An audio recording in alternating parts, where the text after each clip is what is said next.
This is my final review of the Galaxy S20. Approximately like 6 months after launch. Now I kind of want to have like an overarching final statement here. So it is a good phone, especially for the price that you can find it now. You can find it anywhere between $600 to $800 as composed to the as compared to the $1,000 starting price. I think on Amazon last weekend, what is today? Today is the 19th of September. Last week this phone was off $200 on Amazon, so you can find it for any price pretty much if you look hard enough. So with that out of the way, let's get into the review. Right, now the first thing I want to cover is performance, and in my opinion this is the easiest thing to get out of because it's kind of straightforward. So for the processor, you have a Snapdragon 865, not the Plus because this phone was released in February or March. You have 8 gigabytes of RAM in this model, and then I have 128 gigabytes of UFS 3.0 storage. So with all those numbers, you expect the phone to be blazing fast. Everyday tasks like gaming, messaging, social media, watching videos, watching anime, Netflix, music streaming, ordering food via DoorDash because that's something that we have to do nowadays because of COVID. All of that it does really well. However, I did have one inconsistent performance from an app. I think it's the apps issue, but it could also be the phone. But I tried to order Panera one time and it crashed 3 times in a row, and that was the only anomaly that I really had. But other than that, the phone performed extremely well. Gaming, like some games like Call of Duty Mobile, PUBG Mobile, it will take advantage of the 120 Hz display, which I will get into later. It'll get maybe 120 frames per second or even 90 frames per second, which is still smooth for a phone. And keep in mind, some computers don't even get to that level on computer grade games. So it's kind of nice to see that this phone performs well and maybe above what normal people need in terms of day-to-day performance. Now another thing I want to talk about is the display. Now since I have the Galaxy S20 here, the smaller one, it has a 6.2 1440p AMOLED display. Where's it? QLED. I'll probably put it like somewhere here if I need to correct it. But AMOLED, the colors are bright. The blacks are really dark. The colors are nice.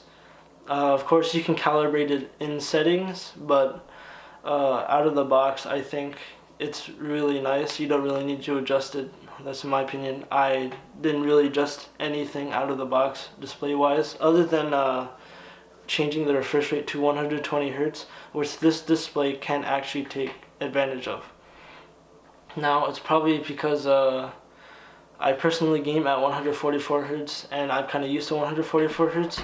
I kind of noticed the 120 Hz, but for most people out there switching from, say, an iPhone or a phone from maybe 2-3 years ago, trying to get this phone, and if you turn on the 120 Hz display, it will make a big difference, and you will see how smooth it is. Now, obviously, the trade-off is battery.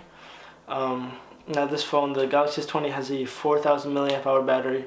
Now, today's day and age, that's like a mid-sized battery, in my opinion. Not exactly too small, not exactly too big, or I don't think there is a too big, unless you're talking about the Energizer phone. Anyways, so the 120 Hz display can impact battery life, in my opinion, or in my experience. I tested both on 120 Hz and 60 Hz.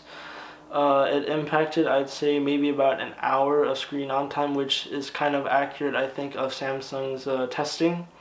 So keep in mind that if you do need that extra battery life, turn it down to 60 Hz and 1080p. And when I tested it at 60 Hz, it had it up to 1440p. So also take my experience with a grain of salt. I'm a heavy phone user. I use Instagram, Snapchat. I'm on Google Drive a lot. I'm on Gmail for my college, keeping up to date with everything, and like social media apps like GroupMe and Instagram DMs to communicate with my friends at school. So again, take my experience with a grain of salt. I think the next thing that we should talk about is camera. At the front, you have a 10 megapixel selfie camera in the middle. You can't really see it because I have a black, what do you call it? A black background to say battery life, but you have a hole punch selfie camera, and the pictures are pretty nice. They kind of smoothen my face out much more than I would like, but other than that, it's also a bit oversaturated. But I think that's just Samsung's signature now, so can't really do much about that. Otherwise, it looks pretty good. Of course, I think the front-facing camera has more features than just like bokeh stuff that's like you can add and draw stuff onto your face, but I'm not really into that. But if you are into that, you have that option. Now on the back, you have 3 cameras. You have a main 12 megapixel wide camera at f1.8, another 12 megapixel ultra wide, I think at f2.2, and then you have a zoom 64 megapixel camera. Now the normal lens and ultra wide, they perform pretty well. Now I'm surprised with the ultra wide, it's not like a GoPro fisheye effect, or not even that much of an effect present in the pictures, but the pictures or the colors from the ultra wide are pretty good and similar to the regular wide angle camera. I didn't really expect this because with the OnePlus 17, in my opinion, the colors on the ultra wide camera were kind of washed out, but on this phone, on the Galaxy S20, it kind of stayed consistent and I really liked it. I kind of like the pictures on the Galaxy S20 over my iPhone XS Max in any situation, because it kind of like brightened up and used that oversaturation to its advantage in some situations, like in low light. I have some pictures and I'm gonna have them showing up right now, but the pictures in my opinion are pretty good and easily a top 3 for this year. Obviously we have to wait for the Pixel 5 because that's probably going to be the best camera for this year, and of course the iPhone 12. And also with the back cameras, you obviously have the video capabilities. You can go up to 8K, but who really has the means to see an 8K video? So I didn't really test that. I think you have 4K 60 FPS, sorry, which I tested, and it was pretty smooth. You have a super steady, which is kept at 1080p, but even though it's capped at 1080p, I still think it's pretty usable for like YouTube or social media. It's like you have a gimbal in your phone, so that's kind of a nice feature. So I think that is going to end my review of the Galaxy S20.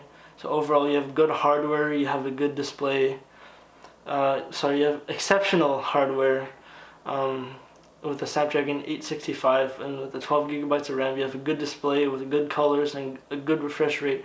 You have a decent battery. In my opinion, it's like a B+. My XS Max still performs better than that in terms of battery. And the camera is an A+.